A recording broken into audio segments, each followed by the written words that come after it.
நேயர்களுக்கு வணக்கம். இன்று நன்று நிகழ்ச்சியில் அனைவரையும் சந்திக்கிறதுல மிகவும் மகிழ்ச்சி.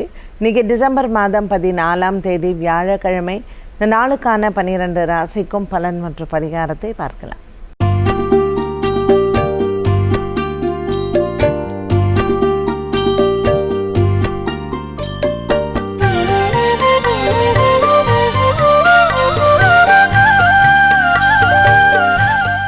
மேஷ ராசி நேயர்களுக்கு இன்று சந்திரன் பாக்கியத்தில் இருப்பது நல்ல ஒரு சிறப்பான நாளாக அமைகிறது. சந்திர பகவானின் சஞ்சாரம் இன்று தனுசு ராசியில் இருப்பதனால் மேஷ ராசி நேயர்களுக்கு இன்று குரு சந்திர யோகம் அமைந்திருக்கிறது. எடுத்த காரியத்தில் வெற்றிகள் உண்டு. ஒரு சிலருக்கு இன்று திருமண யோகங்கள் கைகூடும். மேஷ ராசி நேயர்கள் இன்று காலை வேளையில் விநாயகரை வழிபாடு செய்து நாளை தொடங்கலாம். ரிஷபராசி நேயர்கள் இன்று நாள் முழுவதும் ரிஷபராசி நேயர்களுக்கு நல்ல ஒரு மகத்தான நாளாக இருக்கும். இருந்த போதிலும் ரோகிணி மற்றும் மிருகசீரிஷ நட்சத்திரக்காரர்களுக்கு சந்திராஷ்டம தினமாக அமைகிறது. சந்திர பகவான் இன்று 8ஆம் இடத்தில் சஞ்சாரம் செய்வது ரிஷபராசி நேயர்கள் எடுத்த காரியத்தில் சற்று கவனத்துடன் இருப்பது நல்லது. பங்கு சந்தையின் முதலீடுகளை இன்றைய நாளில் ஒத்தி வைக்கலாம். குருவாரமாக இருப்பதனால் இன்று தட்சிணாமூர்த்தியின் வழிபாடு சிறந்தது. இன்று மன நிம்மதியும் சந்தோஷமும் ஏற்படும். மிதுன ராசி நேயர்கள் இன்று 7ஆம் இடத்தில் இருக்கக்கூடிய மிதுன ராசி நேயர்களுக்கு சந்திர பகவான் திருமண யோகத்தை கொடுப்பார். நீண்ட நாட்களாக திருமண தடை இருப்பவர்கள் மற்றும் மனக்குறைகள் இருப்பவர்களுக்கு இன்றைய நாளில் நீங்கள் தட்சிணாமூர்த்திக்கு தீபம் ஏற்றி வழிபாடுகளை செய்யலாம். காதல் வாழ்க்கையில் இருந்த பிரச்சனைகள் தீரும் மற்றும் இந்த திருமண முயற்சிகளில் வெற்றிகளும் கிடைக்கும். மாலை நேரத்தில் நண்பர்களின் சந்திப்பு உங்களுக்கு நல்ல ஒரு மனதிற்கு திருப்தியும் சந்தோஷத்தையும் தருவதாகவே அமைகிறது. வியாபாரங்கள் சிறப்பாக அமையும். தன லாபங்கள் உண்டு. இன்று எடுத்த காரியத்தில் வெற்றிகள் கிடைக்கும். கடகராசி நேயர்கள் கடகராசி நேயர்களுக்கு இன்று ராசிநாதன் சந்திரன் 6ஆம் இடத்தில் இருப்பது நல்ல ஒரு வியாபார அபிவிருத்தியை கொடுக்கும். புதிய வியாபார முயற்சிகளில் வெற்றிகளும் உண்டு. இன்று பங்கு சந்தையின் முதலீடுகள் உங்களுக்கு நல்ல லாபத்தை கொடுப்பதாகவே அமைகிறது. பூசம் மற்றும் ஆயில்யம் நட்சத்திரக்காரர்களுக்கு நல்ல ஒரு மனதில் தெளிவும் நிம்மதியான நாளாகவும் அமைகிறது. குடும்பத்தில் இருந்து வந்த சண்டை சச்சரவுகள் விலகும். நீண்ட நாளாக இருந்து வந்த மன போராட்டத்திலிருந்தும் நீங்கள் வெளிவரலாம். கடகராசி அன்பர்களுக்கு எண்ணங்கள் நிறைவேறும். சிம்மராசி அன்பர்கள் இன்று நாள் முழுவதும் சிம்மராசி நண்பர்களுக்கு அலைச்சல்கள் அதிகமாக இருக்கும். இருசக்கர வாகனத்தில் செல்பவர்கள் சற்று எச்சரிக்கையுடன் இருப்பது நல்லது. 5ஆம் இடத்தில் இருக்கக்கூடிய சந்திர பகவானின் சஞ்சாரம் இன்று குழந்தைகளால் உங்களுக்கு பெருமைகள் சேரும். நீண்ட நாளாக குழந்தை பாக்கியம் எதிர்பார்த்தோருக்கு இன்று நற்செய்திகள் காத்திருக்கிறது. குருவாரமான இன்று நவகிரகத்தில் இருக்கக்கூடிய குரு பகவானுக்கு தீபம் ஏற்றலாம். மஞ்சள் வஸ்திரம் சாற்றி குருவை வணங்க இன்று உங்களுக்கு எடுத்த காரியத்தில் வெற்றிகள் உண்டு. மன அளவில் இருந்து வந்த குழப்பங்களும் தீரும். இன்று சிம்மராசி நேயர்களுக்கு பங்கு சந்தையின் முதலீடுகள் லாபத்தை தரும். கன்னிராசி நேயர்கள் இன்று புதிய மனிதர்களின் சந்திப்பு உங்களுக்கு வெற்றியை தரும். 4ஆம் இடத்தில் இருக்கக்கூடிய சந்திர பகவானின் சஞ்சாரம் இன்று உங்களுக்கு அமோக வெற்றிகளுக்கு வாய்ப்புகளை கொடுக்கும். புதிய முயற்சிகளுக்கான ஒப்பந்தங்கள் கையெழுத்திடுவது மற்றும் புதிய வியாபார தொடக்கங்கள் இது சம்பந்தப்பட்ட விஷயங்களில் நீங்கள் தலையிடலாம். இன்று நண்பர்களின் உதவி மனதிற்கு அமைதியை தரும். கன்னிராசி நேயர்களுக்கு ராசியில் இருக்கக்கூடிய கேது பகவானின் சஞ்சாரம் இன்றைய நாளில் உங்களுக்கு மனதில் இருக்கக்கூடிய பயம் மற்றும் குழப்பங்கள் தீர்ந்து நல்ல ஒரு முடிவை எடுக்க வழிவகுக்கும். வழக்குகள் விசாரணைகள் இருப்பின் அது உங்களுக்கு சாதகமாகவே முடிவடையும். உத்திரம் மற்றும் ஹஸ்தம் நட்சத்திரக்காரர்களுக்கு நல்ல ஒரு முன்னேற்றமான நாளாகவும் அமைகிறது. துலாம் ராசி நேயர்கள் இன்று துலாம் ராசி நேயர்களுக்கு நல்ல ஒரு திருப்தியான நாளாக இருக்கும். கொடுக்கல் வாங்கலில் இருந்து வந்த பிரச்சனைகள் தீரும். பல மாதங்களாக நீங்கள் எதிர்பார்த்து கொண்டிருக்கக்கூடிய ஒரு சில விஷயங்களில் இன்று உங்களுக்கு நற்செய்திகள் காத்திருக்கிறது. குடும்பத்தில் இருக்கக்கூடிய சொந்த பந்தங்களிடையே மனக்கசப்புகளும் விலகும். புதிய வியாபார முயற்சிகள் புதிய கடன் முயற்சிகளில் வெற்றிகள் கிடைக்கும்.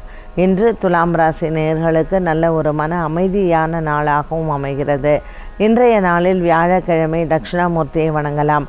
முருகப்பெருமான் ஆலயம் சென்று வர மனம் நிம்மதி பெறும். விருச்சிக ராசி நேயர்கள் இன்று நாள் முழுவதுமே விருச்சிக ராசி நேயர்களுக்கு நல்ல ஒரு திருப்தியான நாளாக அமைகிறது. சந்திர பகவானின் சஞ்சாரம் 2ஆம் இடத்தில் இருப்பது நல்ல ஒரு முன்னேற்றத்தை தரக்கூடியதாக இருக்கும். விருச்சிக ராசி அன்பர்களுக்கு மனதிற்கு நிறைவான நாளாகவே அமைகிறது. மனதில் இருக்கக்கூடிய பாரங்களும் தீரும். விருச்சிக ராசி நேயர்களுக்கு நாள் முழுவதுமே நல்ல ஒரு சந்தோஷத்தை தரக்கூடிய நாளாக அமைகிறது. குடும்பத்தில் ஒற்றுமையும் குடும்ப நிம்மதியும் பெறலாம். விருச்சிக ராசி நேயர்களுக்கு இன்று வியாழக்கிழமை குருவாரத்தில் அன்னதானங்கள் செய்வது சிறப்பு. தனுசு ராசி நேயர்கள், ராசியில் இருக்கக்கூடிய சந்திர பகவானின் சஞ்சாரம் இன்று தனுசு ராசி நேயர்களுக்கு வெற்றியை தரும். 7க்கு அதிபதியான புத பகவான் 12ஆம் இடத்தில் இருப்பதனால் கணவன் மனைவிக்கு ஏதாவது ஒரு மருத்துவ செலவுகள் வரலாம். இது சுப செலவாகவே இருக்கும். நீண்ட நாளாக இருந்து வந்த குழந்தை பாக்கியங்கள் மற்றும் எதிர்பார்த்த நல்ல விஷயங்கள் இன்றைய நாளில் உங்களுக்கு வெற்றியை தரலாம். இன்று இந்த தனுசு ராசி அன்பர்களுக்கு நல்ல ஒரு மன நிம்மதியும் சந்தோஷமும் கிடைக்கக்கூடிய நாளாகவே அமைகிறது. மகர ராசி நேயர்கள், 12ஆம் இடத்தில் சந்திரனின் சஞ்சாரம் சற்று அலைச்சலை கொடுக்கும். ஒரு சிலருக்கு தூக்கமின்மை வரலாம். உத்திராட நட்சத்திரக்காரர்களுக்கு இன்று மருத்துவ செலவுகள் வருவதற்கு வாய்ப்புகள் உண்டு. அதே போல் இன்றைய நாளில் அவிட்டம் மற்றும் திருவோண நட்சத்திரக்காரர்களுக்கு தன லாபங்கள் இருக்கும். பங்கு சந்தையின் முதலீடுகள் லாபத்தை தரும். உத்திராட நட்சத்திரக்காரர்கள் இன்று வியாழக்கிழமை பைரவரை வணங்க மருத்துவ செலவுகள் குறையும். மேலும் இன்று இந்த சந்திரன் 12ஆம் இடத்தில் மறைவு ஸ்தானத்தில் இருப்பதனால் குருவாரமான இன்று காலை வேளையில் தட்சிணாமூர்த்திக்கு தீபம் ஏற்றி சிவபெருமானுக்கு அபிஷேகம் செய்வது சிறப்பு. கும்பராசி நேயர்கள், இன்று நாள் முழுவதுமே கும்பராசி நேயர்களுக்கு நல்ல ஒரு குதூகலமான நாளாக அமைகிறது. சந்திர பகவானின் சஞ்சாரம் லாபத்தில் இருப்பது சிறப்பு. மற்றும் இன்றைய நாளில் நீங்கள் எடுத்துக்கொண்ட முயற்சிகளில் வெற்றிகளும் கிடைக்கும். நீண்ட நாளாக இருந்து வந்த தூக்கமின்மை மற்றும் நீண்ட நாளாக இருந்து வந்த மன போராட்டங்கள், மனதில் இருக்கக்கூடிய குழப்பங்கள், பய உணர்வுகள் நீங்கும். நண்பர்களின் உதவி இன்று உங்களுக்கு மனதிற்கு ஆறுதலை தரும். நவகிரகத்தில் இருக்கக்கூடிய குரு பகவானை வணங்க இந்த நாள் நல்ல நாள். மீனராசி நேயர்கள், இன்று நாள் முழுவதுமே நல்ல ஒரு சிறப்பான நாளாக அமைகிறது. மீன ராசியில் இருக்கக்கூடிய உத்திரட்டாதி மற்றும் ரேவதி நட்சத்திரக்காரர்களுக்கு, குறிப்பாக பெண்களுக்கு நல்ல ஒரு முன்னேற்றமான நாளாக இருக்கும். நீண்ட நாளாக இருந்து வந்த தூக்கமின்மை மற்றும் குடும்பத்தில் இருக்கக்கூடிய பிரச்சனைகள், கடன்களால் இருந்து வந்த பய உணர்வும் நீங்கலாம். உத்திரட்டாதி ரேவதி நட்சத்திரக்காரர்களுக்கு இந்த நாள் நல்ல ஒரு நாளாக அமையும். 10ஆம் இடத்தில் இருக்கக்கூடிய சந்திரன் புதிய வியாபார முயற்சிகள், புதிய வேலை முயற்சிகளில் வெற்றிகளை தருவார்.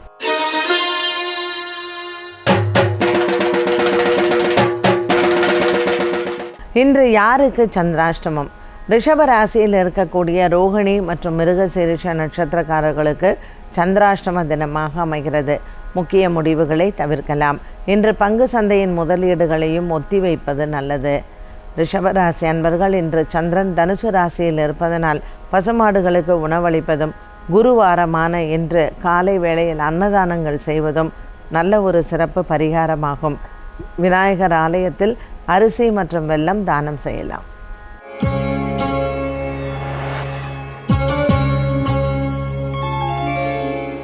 இன்றைக்கி ஜோதிட அறிவியலில் நம்ம பேச போகிற விஷயம் என்ன அப்படின்னு பார்த்திங்கன்னா, இந்த சாபங்கள் அப்படின்னு சொல்கிறோம்ல, இதெல்லாம் பலிக்குமா, இதெல்லாம் உண்மையா, இல்லை இதெல்லாம் நம்ம ரொம்ப லைஃப்பில் சீரியஸாக எடுத்துக்கணுமான்னு. ஏன்னா ஒரு சில விஷயங்களில் நம்ம குடும்பத்தில் சண்டைகள் வரும்பொழுது யாராவது பெரியவங்க வந்து ஒரு சாபம் உடனே உடனே அந்த ஃபேமிலியில் இருக்கிறவங்க எல்லாருக்குமே அவங்க பசங்களை நினச்சி ஒரு பயம் வரும்.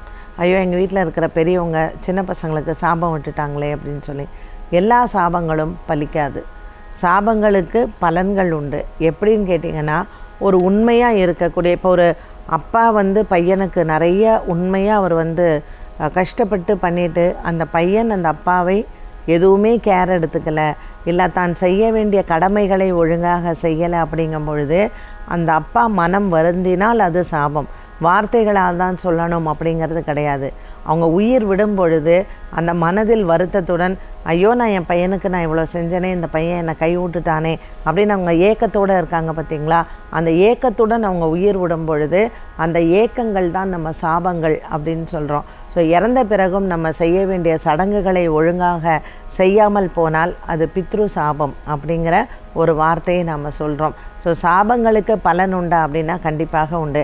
ஆனால் வீட்டில் நடக்கக்கூடிய சண்டைகளில் சொல்லக்கூடிய வார்த்தைகளுக்கு ஏதாவது பலன் இருக்கான்னா அதற்கு பலன்கள் கிடையாது.